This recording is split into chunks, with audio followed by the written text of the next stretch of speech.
Capital goods by definition evoke time, because you are not immediately consuming them. So the fact that we even have capital in society requires an understanding of time. All of our material wealth is a residuum of past activities. We stand on the shoulders of all those who came before, who sacrificed current consumption for future production, right back to the first person who decided to spend time crafting a fishing net rather than catching a fish with their bare hands. Capital is transient. People are either accruing it or consuming it. It is not fixed or finite. It does not rest in certain hands forever. Capital is a waystation in the production of consumer goods. A fishing net is a station on the way to producing fish for the next year until the net wears out. The net is eventually completely transformed into fish and in that sense used up, which is to say consumed.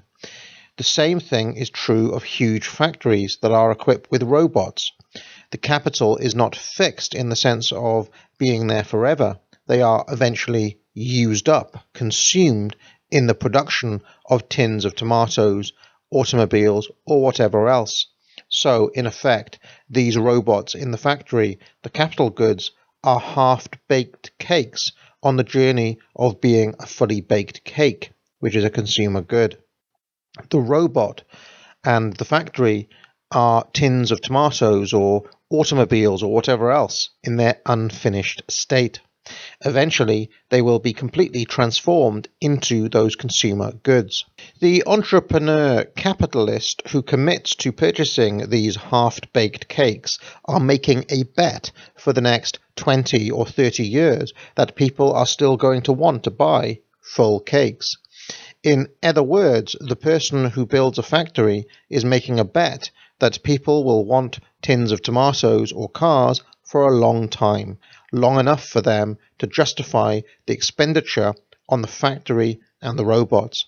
They are speculating that the market will persist long enough for them to see a return on their investment, which may not come to fruition for at least a year or 2 years or even 10 years. The workers who they employ in this factory not only benefit from being paid their wages today, as opposed to in 1 year's time or in 10 years' time, but also benefit from the consumer goods which the factory will produce today that would not have been possible without the prior savings and investments that have been made in the capital goods by the entrepreneur capitalist. If the entrepreneur capitalist has bet correctly, then they will be rewarded for their speculation and their patience in waiting for the return. If they bet wrongly, then they will either come to ruin or else sell on the capital goods to another entrepreneur capitalist who can put them to more productive uses. Now get out.